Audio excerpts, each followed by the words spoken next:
Hello दोस्तों, welcome to जामिन ML tutorial. So guys, आज हम पढ़ने जा रहे हैं इंसुलिन टेस्ट क्या होता है। तो आज हम देखेंगे इंसुलिन टेस्ट क्या होता है, हाइपरग्लाइसीमिया क्या होता है, हाइपोग्लाइसीमिया क्या होता है, ये सब चीज़ें हम आज डिस्कस करेंगे। तो इंसुलिन एक तरह का हार्मोन होता है जो कि पेनक्रियास की बीटा सेल से प्रोड्यूस होता है। इंसुलिन एक हार्मोन है। पेनक्रियास में आइलेट्स ऑफ लैंगरहैंस होते हैं, उसमें alpha cells and beta cells होती है। अल्फा सेल्स ग्लूकागोन सीक्रेट करती हैं, बीटा सेल इंसुलिन को प्रोड्यूस करती है। तो ये बीटा सेल्स इंसुलिन को प्रोड्यूस करेगी। इंसुलिन हमारी बॉडी में ब्लड शुगर लेवल को मेंटेन करता है, ब्लड शुगर लेवल को मेंटेन करके रखता है हमारी बॉडी में। इंसुलिन का यही काम होता है।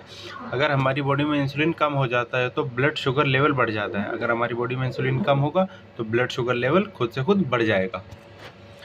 और अगर इंसुलिन ज़्यादा हो जाता है तो बॉडी में तो ब्लड शुगर लेवल घट जाता है हमारा। अब हम दो टर्म देखते हैं, हाइपरग्लाइसीमिया एंड हाइपोग्लाइसीमिया। तो हाइपरग्लाइसीमिया क्या होता है, अगर हमारी बॉडी में ब्लड शुगर लेवल बढ़ जाता है तो उसे हाइपरग्लाइसीमिया कहते हैं। एंड हाइपोग्लाइसीमिया देखते हैं। अब हाइपोग्लाइसीमिया, अगर हमारी बॉडी में ब्लड शुगर लेवल घट जाता है तो उसे हाइपोग्लाइसीमिया कहते हैं। ओके गाइस, यहाँ तक क्लियर है। देन इसके बाद हम देखते हैं type 1 diabetes and type 2 diabetes क्या होता है। तो type 1 diabetes, body produce very low amount of insulin और नो इंसुलिन प्रोड्यूस। मतलब क्या होता है, ये तो बॉडी बहुत कम अमाउंट में इंसुलिन को प्रोड्यूस करेगी, ये प्रोड्यूस करेगी नहीं। अब टाइप 2 डायबिटीज़ में क्या होता है, बॉडी प्रोड्यूस लो इंसुलिन और insulin produce higher than normal. या तो इंसुलिन बहुत कम प्रोड्यूस होगा टाइप 2 डायबिटीज़ में, या हायर देन नॉर्मल, ये नॉर्मल से बहुत ज़्यादा प्रोड्यूस होगा। अब हम देखते हैं why insulin test is done. Insulin test क्यों कराया जाता है। तो insulin test measure the amount of insulin in blood.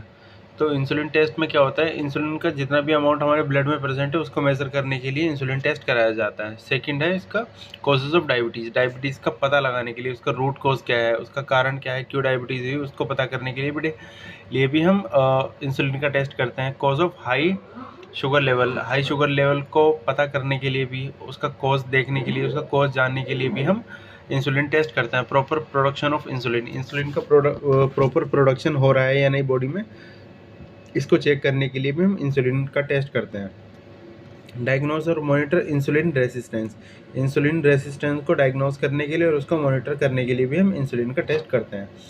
अब इंसुलिन के टेस्ट की डिटेल्स देख लेते हैं। तो इंसुलिन टेस्ट जो होता है वो फास्टिंग एंड पीपी दोनों में हो सकता है। फास्टिंग में हमें 10 से 12 घंटे की फास्टिंग चाहिए होती है। पीपी तो जब हमने फर्स्ट सैंपल दिया उसके बाद ब्रेकफास्ट कर लेना होता है। ब्रेकफास्ट के 2 घंटे बाद जो होता है उसको पीपी कहते हैं, पोस्ट प्रेंडियल।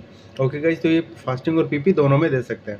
इसके बाद इफ फास्टिंग, अगर फास्टिंग में से दे रहे हैं तो सैंपल 8 to 10 आवर्स या 10 to 12 आवर्स की फास्टिंग भी हम कर सकते हैं। फास्टिंग ब्लड सैंपल देना होता है, एसएसटी येलो टू फाइल में देते हैं, सीरम सैंपल होता है, रिपोर्ट सेम डे पे आ जाती है इसकी। और टेस्ट प्राइस जो होता है वो लेबोरेटरी टू लेबोरेटरी डिपेंड करता है थोड़ा बहुत, बट यूजुअली जो होता है वो 600 to 800 होता है। इसकी नॉर्मल रेंज की बात अगर हम करें तो नॉर्मल रेंज इसकी 2 से लेकर 25 तक हो सकती है। और थोड़ा बहुत लेबोरेटरी टू लेबोरेटरी थोड़ा सा डिफरेंट होता है, थोड़ा बहुत ही फ़र्क आता है, बहुत ज़्यादा फर्क नहीं आता। इसके बाद हम देखते हैं how to read report. Report हम इसकी किस तरह पढ़ते हैं, मतलब किस तरह हम इसको रिपोर्ट को समझे। इफ़ इंसुलिन इज़ इंक्रीज्ड, अगर इंसुलिन लेवल बढ़ जाए तो लो शुगर लेवल लो हो जाएगा। इंसुलिन रेसिस्टेंस, इंसुलिन रेसिस्टेंस के केस में भी इंसुलिन लेवल इंक्रीज़ हो जाता है। तो गाइस, अब हम देखते हैं कि इंसुलिन रेसिस्टेंस होता क्या है।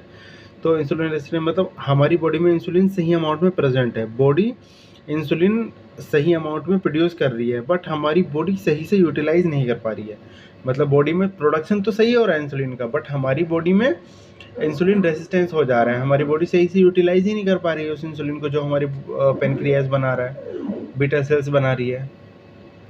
एंड ये जो इंसुलिन रेजिस्टेंस होता है वो टाइप 2 डायबिटीज़ के केस में होता है। एंड इंसुलिनोमा मतलब पेनक्रियाटिक ट्यूमर, अगर पेनक्रियाज में ट्यूमर हो जाता है तब भी इंसुलिन लेवल इंक्रीज़ हो जाता है। अब देखते हैं if insulin level is decrease, अगर इंसुलिन लेवल डिक्रीज़ हो जाता है तो high blood sugar level high हो जाता है। एंड टाइप 1 डायबिटीज़ के केस में शुगर लेवल हाई होता है। और ये पेनक्रियाटिस इन्फ्लेमेशन ऑफ द पेनक्रियाज, जब पेनक्रियाज में इन्फ्लेमेशन हो जाता है तो इंसुलिन लेवल डिक्रीज़ होने लगता है। अब इसकी नॉर्मल रेंज तो जैसे कि आपको पता ही है, नॉर्मल रेंज 2 से लेकर 25 तक होती है। तो गाइज़, आपको हमारी वीडियो कैसी लगी आप कमेंट करके बता सकते हैं। मिलता है नेक्स्ट वीडियो में, जब तक के लिए गुड बाय।